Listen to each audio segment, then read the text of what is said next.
Hello students. उम्मीद करते हैं कि आपने दोनों वीडियोस देख चुके होंगे। आप लोगों की चैप्टर 8 की तैयारी बढ़िया तरीके से चल रही होगी। उसमें हम लोगों ने टॉपिक कंप्लीट किए थे फायदामंद खुर्दबीनी जानदार, जो कि आप देख सकते हैं पेनिसिलिन था, उसका जिद हयातिया क्या हो रही थी, ये भी हम लोगों ने कंप्लीट किए थे। फिर खमीर क्या होता है, कहाँ पाया जाता है, राइजोबियम क्या है, ये सारी चीजें हम लोगों ने ऑलरेडी कंप्लीट कर लिए थे। स्टार्टिंग किए थे लैक्टोबैसिलाई से।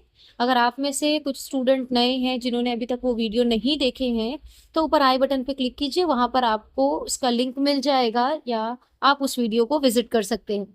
और मैं आपको पर्सनली सलाह दूंगी कि पहले आप वो वीडियो देख लें, ताकि आपको एक्चुअल में टॉपिक में पढ़ना क्या है और फायदामंद खुर्दबीनी जानदार है क्या क्या वो मालूम पड़ जाए। फिर उसके बाद इस वीडियो को कंटिन्यू कर। तो चलिए आज का टॉपिक स्टार्ट करते हैं। नुकसानदा खुर्दबीनी जानदार। इसके नाम से ही जाहिर है कि ये खुर्दबीनी जानदार माहौल में तो है, लेकिन इनके होने से हमें काफी तरीकों का नुकसान हो सकता है। सबसे पहले इसमें स्टार्ट करते हैं फफूंद से, जिसे इंग्लिश में कहते हैं फंगी, फन या फंजाई। अब देखिए, आपको कुछ क्वेश्चंस पूछे गए हैं, सवाल दिए गए हैं यहाँ पर, जैसे कि बरसात के मौसम में चमड़े की अशिया टाट में क्या तब्दीलियां नजर आती हैं, ऐसी अशिया आप इसके बाद कितने अरसे इस्तेमाल कर सकते हैं, या तीसरा, यही अशिया सरमा गर्मा में खराब क्यों नहीं होती। तो देखिए, खराब होने की वजह इसमें क्या है, ये जितने सवाल है ना आपको इसके आगे जवाब दिए गए हैं। क्योंकि बारिश में क्या होती है, जो हमारी चमड़े की अशिया होती है वो गीली हो जाती है और उनमें इन्हीं की क्या होती है, नशोनुमा होने लगती है फफूंद की। आगे देखते हैं ये किस तरीके से बताया गया है। हवा में फफूंद के खुर्दबीनी बजरे पाए जाते हैं। रतूबत मिलने पर ये सूती कपड़े, क्या मिलना चाहिए इसे, रतूबत। रतूबत मिलने पर ये सूती कपड़ों, टाट, चमड़े की अशिया, लकड़ी जैसी कार्बनी अशिया पर नशोनुमा पाते हैं। जैसे ही ये फफूंद के रेशे इन अशिया में गहराई तक दाखिल होते हैं तो ये अपनी नशोनुमा और अफजाइश करते हैं, और इसी अमल की वजह से जो हमारी अशिया है वो क्या हो जाती है, कमजोर हो जाती है। इसलिए फफूंद लगे हुए जो भी चीजें हो, कपड़े, टाट, चमड़े की चप्पलें, जूते वगैरह, ये ज्यादा दिन तक अच्छे नहीं रहते, और जो भी वो अशिया है वो क्या हो जाती है, खराब हो जाती है। ठीक है, यहाँ तक क्लियर है। अब आगे बढ़ते हैं। देखो, अचार, मुरब्बे या जेली है, या फिर अक्सर हम लोगों ने देखे बारिश में काफी टाइम तक रखने के बाद या तो उसके ऊपर सफेद कलर का सफूफ नजर आने लगता है या काले कलर का सफूफ नजर आने लगता है। वो सफूफ भी क्या है, फफूंद की ही अलग अलग किस्में हैं। आपको ये लाइन में वही लिखा हुआ है कि अचार, मुरब्बे, जेली, सॉस, चटनियां जैसी गीली गिजा में भी फफूंद की मुख्तलिफ नशोनुमा पाई जाती है। ये क्या करते हैं, ये गिजा से तगजियाती मादे जज्ब करते हैं, जो उनके न्यूट्रिशन, तगजियाती मादे यानी न्यूट्रिएंट्स उसके उसे जज्ब करते हैं और उससे खुद की नशोनुमा करते हैं, खुद की अफजाइश करते हैं, अफजाइश एक से ज्यादा बनाते हैं। इस अमल के जरिए फफूंद में से माइटोटॉक्सिन, ये ध्यान में रखना, ये वर्ड आपको बाद में खाना पूरी में भी काम आने वाला है। कौन सा वर्ड, माइकोटॉक्सिन। ये माइकोटॉक्सिन नामी जहरीले कीमियाई मादे जब हमारी गिजा में शामिल होते हैं तो गिजा को क्या बना देते हैं, जहरीली बना देते हैं। इसलिए जो गिजा में फफूंद लग जाता है, वो ना उसका जायका बचता है ना वो खाने लायक बचती है। उसमें आप देखोगे उसकी स्मेल में थोड़ी सी बदबू आने लगती है, वो हम खाना चाहें तो वो खाने लायक नहीं रहती है। तो इसमें ये वर्ड क्या ध्यान में रखना था हमें, माइकोटॉक्सिन, क्योंकि अभी आगे आप जब खाना पूरी जोड़ियां करेंगे तो उसमें ये काम आएगा। देखो, आप लोगों ने सुने होंगे कि बच्चे ने बाहर का खाना खाया और उसको क्या हो गया, फूड पॉइजन हो गया। तो ये फूड पॉइजन आखिर पॉइजनिंग होती कैसे, गिजाई सुमेत। ये पकी हुई गिजा, देखो यहाँ पे आगे इसका लिखा हुआ है कि ये पकी हुई गिजा को खराब करने वाले ये जरासीम क्या कहलाते हैं, क्लोस्टेरिडियम। वर्ड्स जो मैं बोल रही हूँ ना जरासीम के नाम, को ध्यान में रखना, क्लोस्टेरिडियम। इसकी तकरीबन कितनी किस्में हैं, 100 किस्मों में से कुछ मिट्टी में आजादाना जिंदगी गुजारती हैं तो कुछ इंसानी देखो, 100 किस्में हैं, उसमें से कुछ आजादाना तौर पर जिंदगी गुजार रहे हैं तो कुछ कहाँ पाए जा रहे हैं, इंसान और दूसरे हैवानात के गिजाई नाली में पाए जाते हैं। गिजाई नाली जिसके जरिए हमारी गिजा मुंह से पेट तक जाती है। अब ये जरसूमें यानी ये जरासीम दिखते कैसे हैं, सलाखनुमा होते हैं, और जैसी इनको साजगार हालत मिलती है तो ये बोतल की शक्ल के दरो बुजरे एंडोस्पोर्स तैयार करते हैं। और इनकी खासियत क्या है कि वो हवा की ऑक्सीजन का आम तनासुब बर्दाश्त नहीं कर सकते, इसलिए ये ऐसी जगह ढूंढते हैं जहां पे ऑक्सीजन की कमी हो। ये क्योंकि ये क्या है, ये गैर ऑक्सीजनी हालत में अपनी नशोनुमा करते हैं। देखो यहाँ क्लोस्ट्रिडियम की बहुत सी मिसाल दी गई है। आपको ध्यान में क्या रखना है कि इसका मेन नाम क्या है, क्लोस्ट्रिडियम। अब आगे बढ़ते हैं। क्लोस्ट्रिडियम के अलावा दूसरे नुकसानदार खुर्दबीनी जानदार, देखो दूसरे नुकसानदार खुर्दबीनी जानदार में कई किस्म के क्या होते हैं, जरासीम हो सकते हैं, वायरस हो सकते हैं, प्रोटोजोआ और फफूंद भी हो सकते हैं, जो इंसानों को अलग अलग दिख रहा है। कई जानदार भी कई इंसानी अमराज, अमराज यानी मर्ज की जमा, मर्ज का मतलब होता है बीमारी, कई किस्म की बीमारियां फैला सकते हैं। वायरस, वायरस के बारे में हमारे पास ऑलरेडी 7वीं में भी दिया गया था, 8वीं में भी दिया गया था कि ये बेहद मुहीन होते हैं।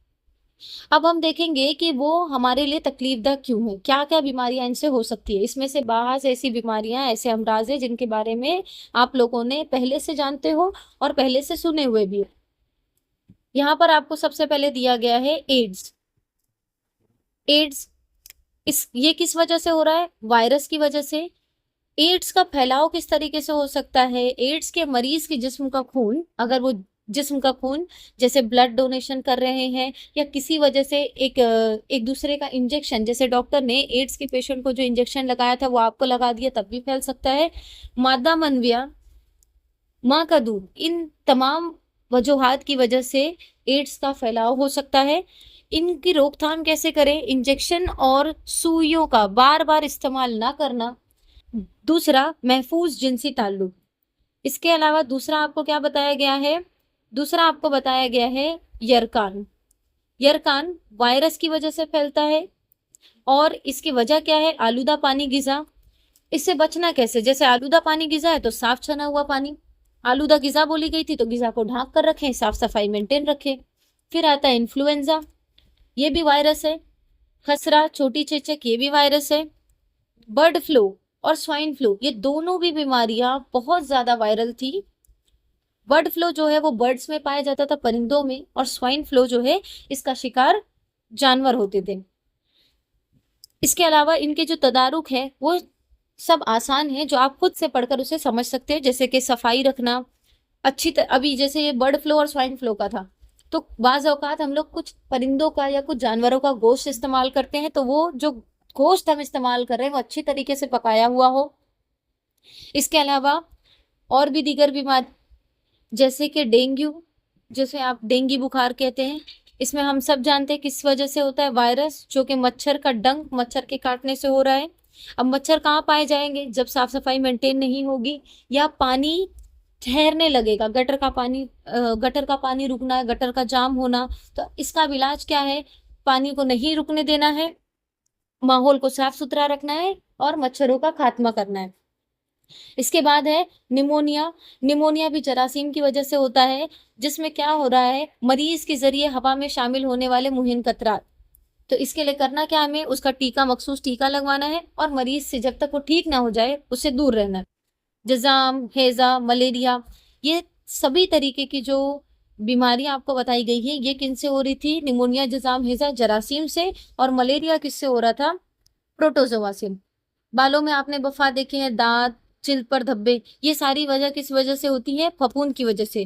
जैसे आपने सुने होंगे ना, दांत खाद खुजली, ये सारी वजह किन किन से हो रही है, फफूंद से।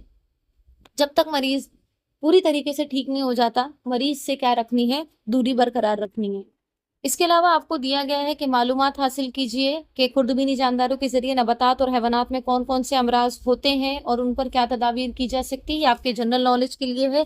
फिर यहाँ पे आपको दिया गया है साइंसदानों का तारुफ, जिसे पढ़ लेना है क्योंकि ये आपके नॉलेज के लिए दिया गया है। कोशिश करेंगे हम कि अगले वीडियो में पूरा क्वेश्चन आंसर्स करा सकें, पर फिलहाल यहाँ पर हम लोग खाना पूरी जोड़ियां एटलीस्ट इतना कर सकते हैं। जैसे अभी हमने सबक कंप्लीट किए थे, ईस्ट डैश के जरिए गैर जिनसी अफजाइश करता है।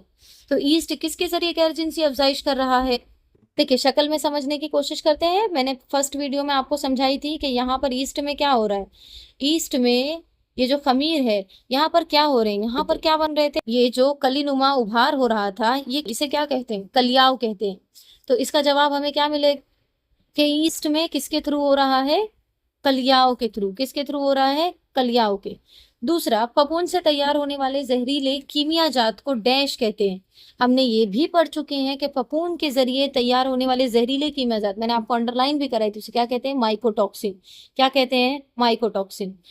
डैश की वजह से फलीदार नबातात ज्यादा मिकदार में प्रोटीन तैयार कर सकती है। हमारे फायदेमंद खुर्दबीनी जानदार में से एक है राइजोबियम, जिसकी वजह से क्या हो रहा था? फलीदार नबातात ज्यादा मिकदार में प्रोटीन तैयार कर सकती थी। इसके बाद देखिए यहाँ पर है जोड़ियां लगाइए। मैं पूरा ये इस वीडियो में नहीं कंप्लीट कर सकती, इसके लिए सवाल जवाब के लिए हमें अलग से वीडियो बनाना पड़ेगा, बट आप इसमें देखिए जोड़ियां लगाइए। तो जोड़ियों में हम लोग क्या कर सकते हैं? राइजोबियम। राइजोबियम का काम क्या है? नाइट्रोजन का तायुन। क्लोस्टेरिडियम। क्लोस्टेरिडियम हमने पढ़े थे कि ये किस वजह से किस में हो रहा था? फूड, उर्दू में क्या कहते हैं? गिजाई सुमे।